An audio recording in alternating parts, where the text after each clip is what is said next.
Alright, hey guys, welcome back to another video. Today we're going to be talking about the overview of the reproduction and sexual development. These are the slides from my professor. Her name is Dr. Bearcat. Dr. Bearcat, okay, I'm just trying to do this, reteach this for my own sake. Okay, like I'm not trying to steal your smoke, but this is from me. This is completely free.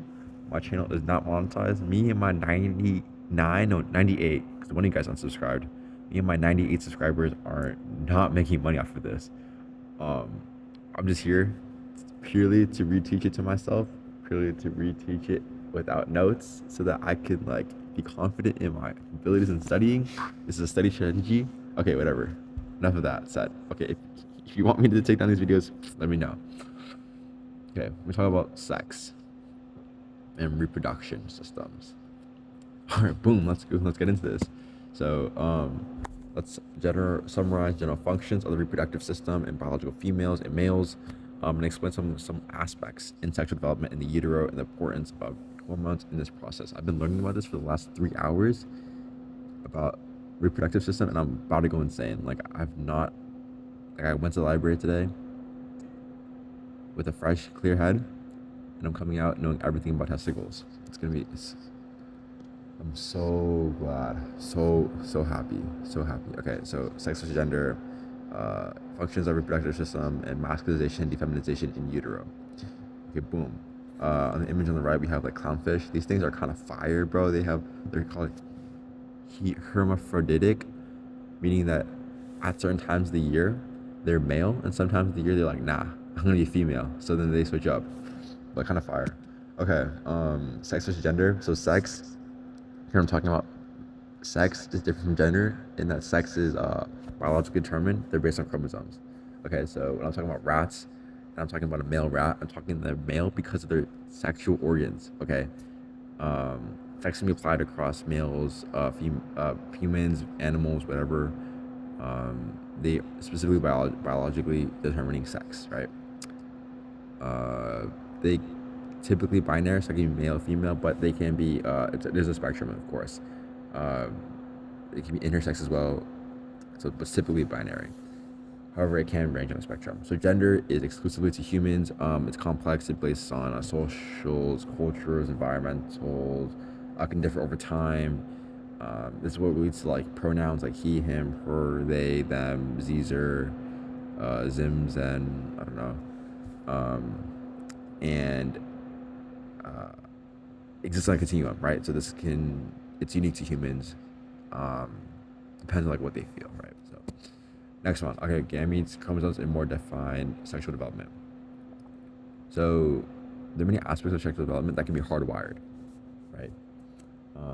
Others that are dependent on one's environment. So I'm going to talk about two different types of development. So one is organizational changes, and one is activational changes. Let me see if I can make this better. Aha. Let's go. Okay, so over here we have organizational changes. Oh, over here, organizational changes. So these, my friends, these are happening before birth. So this is in the uterus. This is happening during fertilization. This is happening during conception. So one sexual development that happens in organizational, so before birth, includes specific set of chromosomes, androgen exposure in utero. So so for specifics, I have some notes down here. So for specific set of chromosomes, we have like meiosis already produces gametes. So during fertilization, and when the two gametes, is that right? I don't know. The two gametes, when they fertilize together, that produces gametes, right? And so sperm for male, eggs in female. But this is not sufficient to determine masculinization or feminization in sexual development. So this is kind of like changes that are happening that are hardwired before birth. All right, okay, yeah, that makes sense. Like, so two X chromosomes coming together. This is before birth. That's gonna be a female. Y chromosome. When X and Y chromosome come together, those are gonna be a male. Androgen exposure in utero. So these are androgen means male, I think, And so this just means male sex hormones. Androgen exposure means male sex hormones. So testosterone is most common for androgen exposure, but there are other hormones that exist that also are male sex hormones, but testosterone is the most common one. So these androgen exposure, they promote masculinization. And what that means is that the Y chromosome, as you guys know, is the chromosome that is for male development. And so these androgen exposure, these male sex hormones, are going to be working with the Y chromosome for development of the male sex organs. And also development of the primary sex organs. So over here, gonads, what are gonads? That's Claude. What are gonads?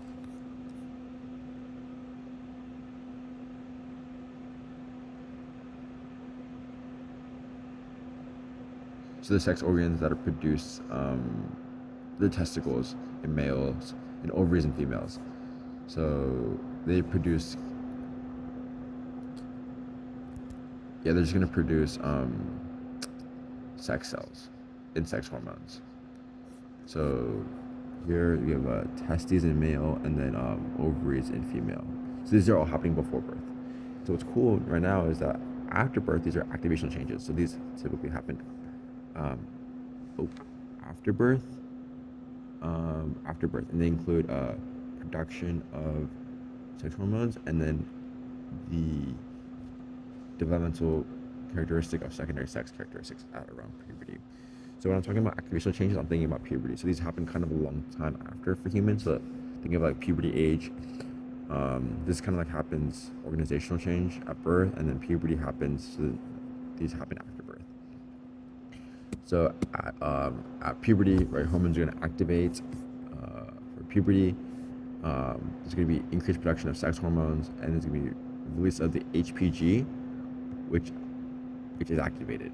And so HPG is largely silent before puberty, but it's still like it increases in concentration in secretion during puberty.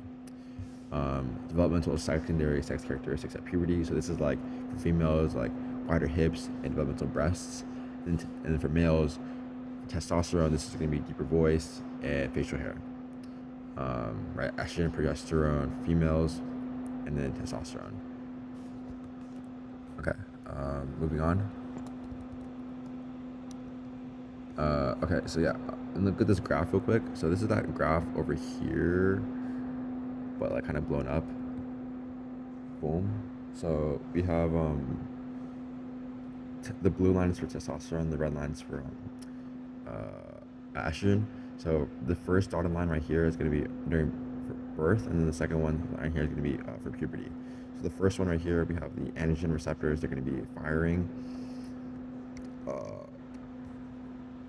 exposure in the utero. So that's why you see male sex hormones. That's why you see this big line in birth for males for testosterone, and not really a lot for estrogen.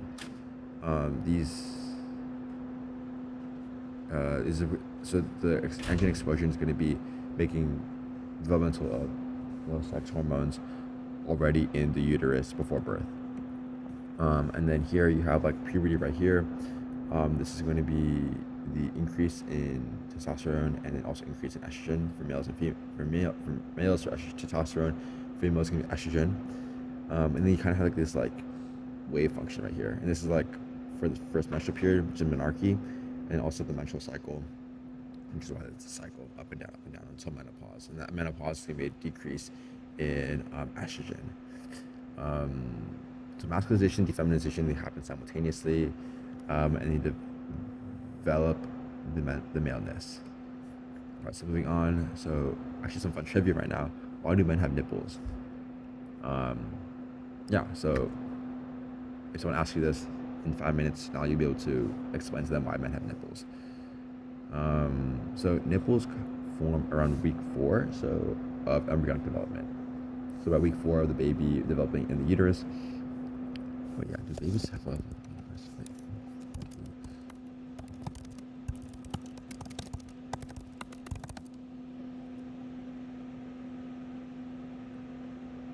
sorry, in the womb, I'm pretty sure. I want to be careful with my wording here. Yes, okay, yeah, they do. Yeah, I was right. I was right. So as babies develop in the uterus, by week 4, nipples are already forming. This is like default, right? And there's already some development of mammary tissue. So, however, by week 7, right here, there's gonna be an SRY gene. Now the SRY gene is pretty important. And this is over here. SRY gene is the sex determining region of the Y chromosome.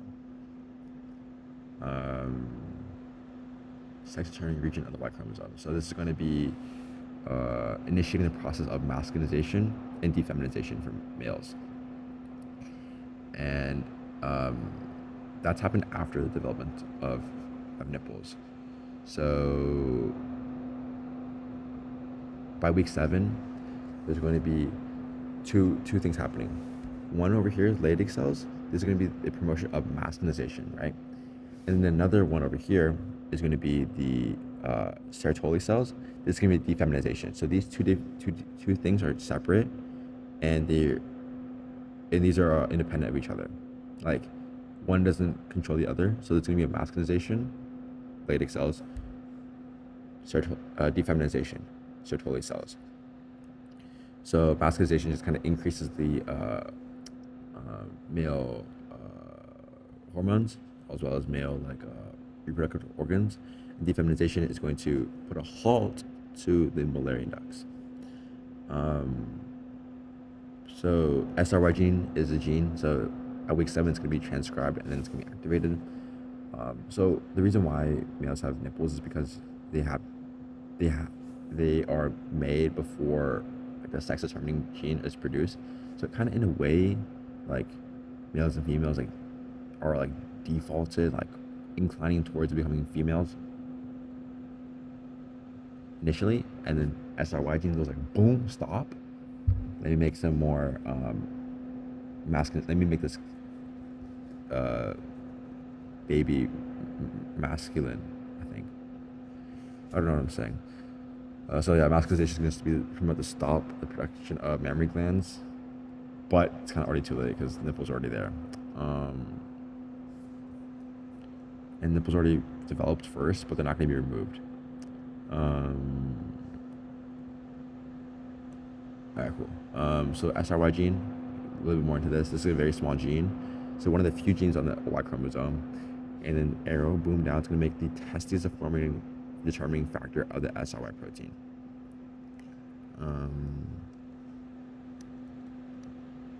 So yes, the gene is going to make the protein.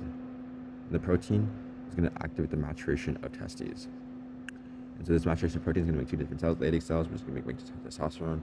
Sertoli cells is going to make the anti-Mullerian hormone. So Mullerian duct is what's the duct for females, and Leydig cells is for Wolffian ducts. Kind of funny, male, wolf, alpha wolf. I thought that was really funny. Right, so testosterone is already made in the utero, but it kind of ramps up. Okay, so Mullerian ducts are an earlier version of the female reproductive system. So the anti says don't develop any of that ovaries in the uterus. So it stops the Mullerian and just leaves the Wolffian.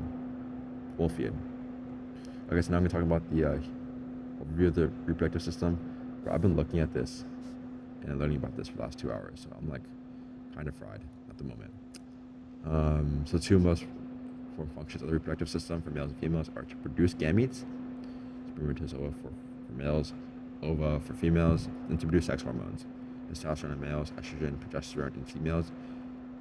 You'll sometimes see estradiol, which is another form for females.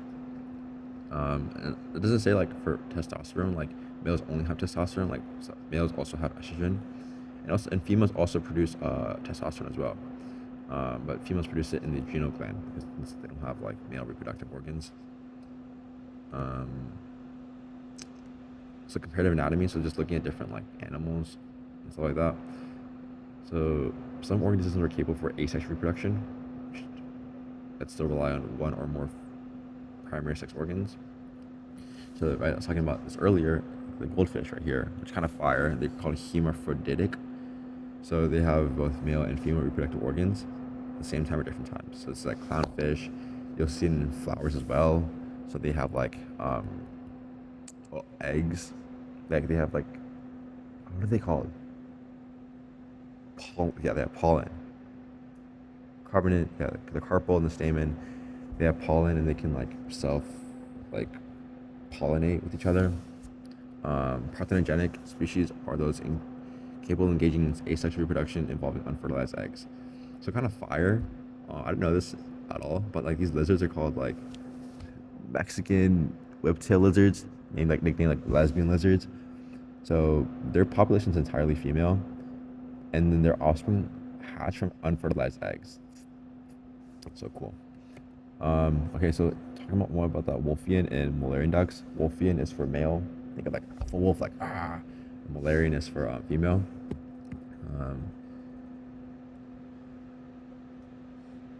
So the Wolffian ducks are going to be corresponding to the male reproductive system. It will mature if the SRY gene is activated.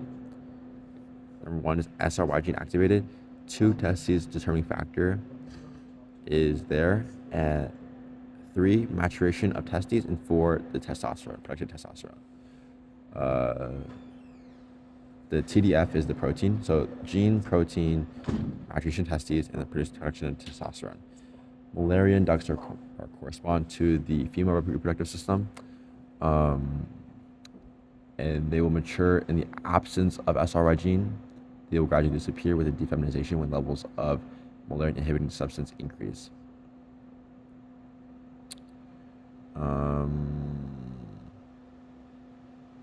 So if the SRY gene is not there, basically, then it will default to female.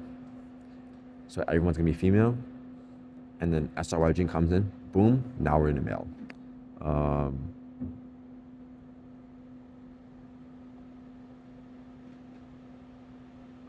Okay, so here we have a diagram over here. So we have an undifferentiated system. So we have Wolffian ducks as well as Mullerian ducks as well. They're both going to be present, and then boom, SRY gene, and now for the male developing system, we have the release of the Mullerian inhibiting substance. So the TDF is going to increase the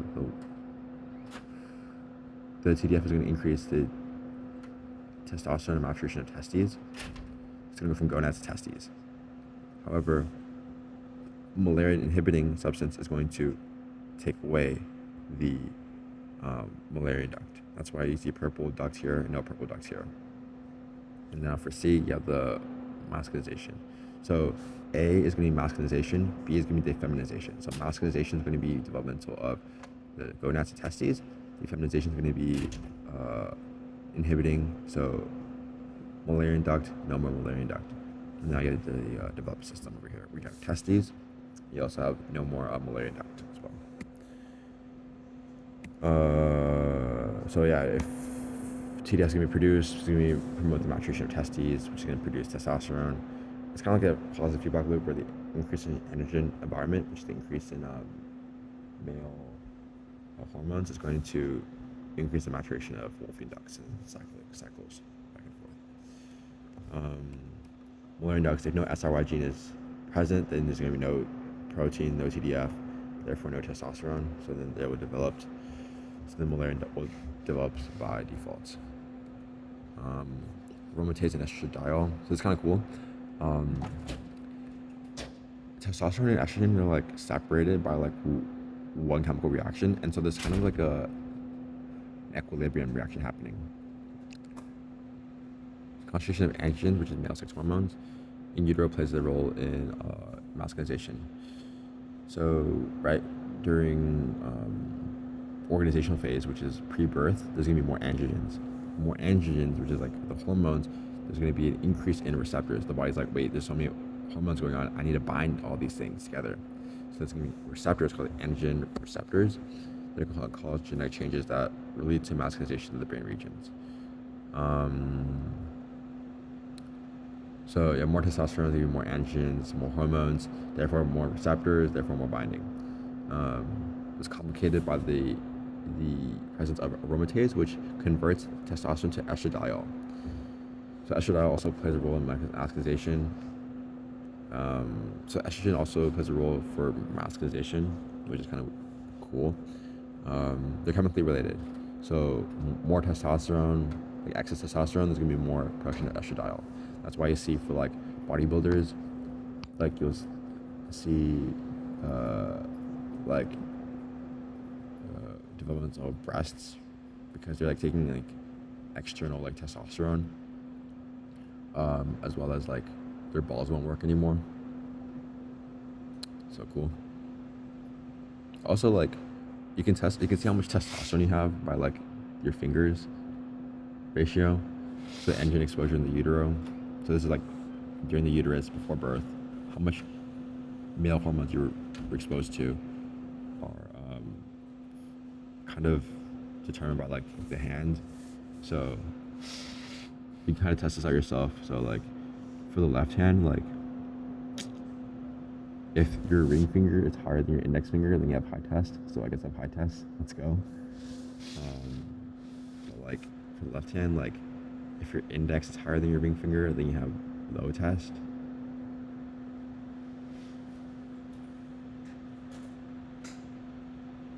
Which then again, like my ring finger is also higher, so boom.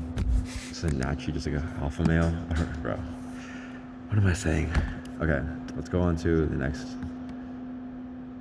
slideshow.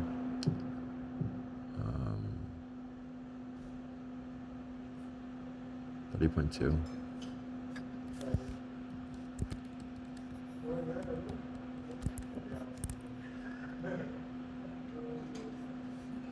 So boom, anatomy of male reproductive system. So now we talk about male reproductive system. Let's go. How long is this video already? Should I cut this? About 20 minutes. Yeah, I'll cut this.